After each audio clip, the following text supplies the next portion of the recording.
What's up YouTube, it's your boy Car Adventure Reg and welcome back to another video. And in today's video I'll be telling you guys the top 5 myths of the Infiniti Q50. So if you guys are interested in that, definitely stay tuned into the video. I did this video with the G37, with the G35, and now I'm doing with the Q50. So if you guys want to watch that, you guys can go ahead and watch those videos as well. But let's go ahead and talk about it. The first myth of the Infiniti Q50 is that it's slow. This car is not slow whatsoever, man. This car moves. And I feel like people forget how long these cars has been out, you know what I'm saying? Or when this motor was actually engineered, you know what I'm saying? Like, these motors, I think they debuted, the VHRs debuted in like 2008, bro. 2008, you know what I'm saying? And to get 328 horsepower stock, it's pretty good in A. Like, I understand, like, you have Hellcats and stuff like that, you got Scats, but remember, those are V8s, and the one with the Hellcat, you know, the Hellcat, that's a whole supercharger. But name another V6 that's pushing out as much power as the Infiniti NA, and that gives you a good amount of speed. Like I said, these cars is, I don't understand why people say that these cars are slow. Like, don't get me wrong, like, it's not 400 or 500 horsepower, but they're definitely not slow. They definitely have some spunk to them, and if you tune them, then it's really game over for them Scats. Adios. I said it. See you later. But yeah, man, the first myth of these cars is that it's actually slow. So don't listen to what other people are saying about, yeah, if you get a Q50 or a G37, you know, those cars are slow. No, they're not. They're not slow. And you'll see what I'm talking about. Everybody who I had influenced or convinced to buy a G37, they always told me that, man, these things actually move. You wasn't lying. I'm not. They be moving. Now, I'm not saying like they're the fastest car on earth. I'm not saying that, but what I'm saying is that they're not slow by far, especially in A, you know what I'm saying, with no supercharger, no nothing. And don't let me talk about the VRs, what you can do with that car. You know what I'm saying? That's, we ain't even gonna talk about that. But the Q50s, G37s, whatever got a VHR and 370Zs, they are not slow. So that'll be the first myth. The second myth of the Q50 is that it has the exact same powertrain as the G37. False. These VHR motors, I believe in 2014 when the Q50 had came out, these are actually built different than the G37. They have way better internals, meaning the gallery gasket, it's better. You don't have gallery gasket issues in this car. I believe the headers are different, and a couple of other things are different with the car, and I believe the transmission is also different. That's why the 3.7 transmissions kind of suck. It's not the exact same as the G37. They're actually built different. You can actually make more power if you tune it stock on a Q50 compared to the G37. These VHRs is built way different than the G37. You know, same motor, but just built different, built better, built more reliable, so you can really just tear these things up. Now, I'm not saying that the G37 is not reliable, because those cars are very, very reliable. All VHR motors are bulletproof, but in the early years you had the gallery gasket problems and, you know, stuff like that. But these ones are built different. Even like the exhaust on here compared to my G37 sounds way different. Actually sounds better. And this is straight pipe, I believe. It's like a custom straight pipe exhaust or something like that. I still haven't figured out what exhaust this is, but I remember when I had a straight pipe exhaust on my G37, it was very loud and it was very raspy, but this one sounds really, really good. So it don't sound too bad. That's the reason why I haven't rushed to got my Vibin resonators yet. Third myth with the Q50 is that a lot of people say you can't get power out of the 3.7 like you could with the VR. You can get power out of the 3.7. I'm not gonna lie, you can get a lot of power out of these motors. Like, actually my tuner, he sells a twin turbo setup that can get you, he said about 1,000, but I mean 1,000 horsepower, but I mean you have to, you know, build the motor and stuff like that. But I think safe, without building the motor, probably like 500-600 horsepower or whatever, and that's pretty good power. I'm not even gonna lie, that's really good power for this car, especially how light it is compared to other cars that has, you know, a lot of power.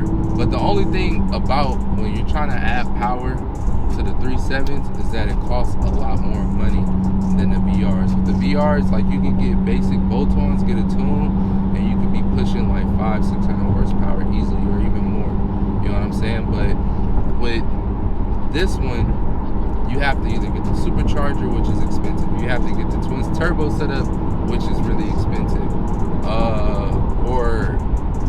Or if you want to do a single turbo, it's still expensive to do. What's not so expensive, if you do full bolt-on with the 3.7, right, and you get a tune, you could probably get at least 400 to the wheel, which is not bad power. That's not slow whatsoever, but that would probably be the cheapest route with the 3.7. But if you have money to go ahead and throw the supercharger on, or get the twin turbos, or whatever, you know what I'm saying, I say go ahead and do it, because you're going to get a lot of power. But that's another myth, is saying that you can't add power to the 3.7, you know, it's slow and all this other stuff. You can, it's just very expensive compared to the VR motors. The fourth myth when it comes to the Q50 is that people don't actually believe that these are Skylines. They are Skylines. That's what they're called in Japan, man. They're Nissan Skylines.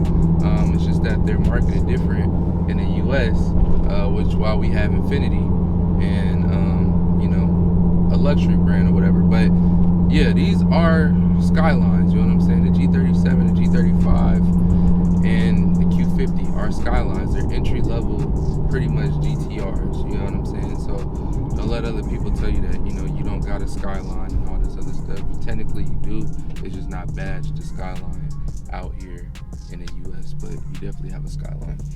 The fifth and final myth, Q50 3.7 transmissions are bad.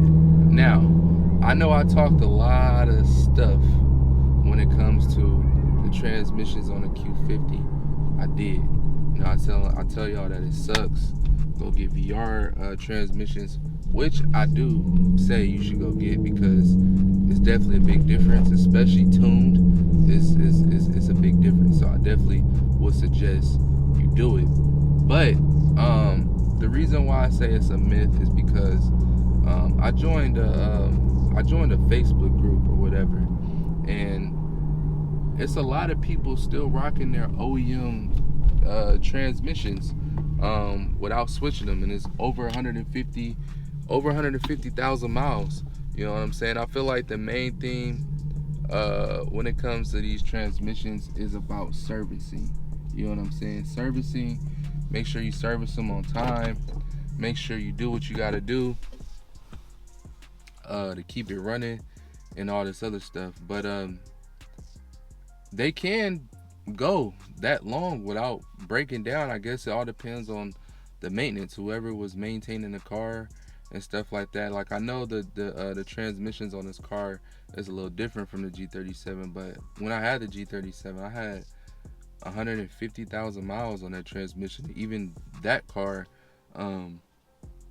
they said it had valve body issues and stuff, and I never ran into that. Thank God I never ran into that. But yeah, that car almost had 150,000 miles, but I serviced the transmission every 20,000 miles, like I'm gonna do with this one. Every 20,000 miles, I'm gonna service the transmission. And you know what I'm saying? Just try not to beat on it all day, every day. You know, sometimes you can, but you know, learn when to just chill. You know what I'm saying? But as far as the 3.7 transmissions, they are bad, but they can go for a long time depending on how you take care of it. Now, like I said, I will honestly recommend the VR, because the VR will change how the way your 3.7 drives. Is way more responsive, feel a lot more torque, and especially when it's tuned, it's a game changer. Like, it ships so fast. Like, it's just perfect for this 3.7. So I will always suggest you going with the VR route. But if you are buying a Q50, if you are in the market to buy a Q50, just make sure whoever had it was servicing the transmission, especially if it's 60,000-70,000 miles, because usually the problem occurs like near 100,000 miles, especially if it has over 100,000 miles. Make sure they, you know, servicing the transmission, so you'll be in the clear. But transmissions is not that bad to where you shouldn't buy the car. So just make sure people was doing, you know, what they supposed to do by servicing the car, and then I believe you'll be straight. But I hope you guys enjoyed this video, man. That was the top 5 myths in the Infiniti Q50. Like I said, I did this video with the G35 and the G37, and I'm doing it with this one. So let me know you guys myths in the comments below. Interested to see what you guys have to say. Your feedback is always appreciated, and I'll catch y'all in the next video. Peace.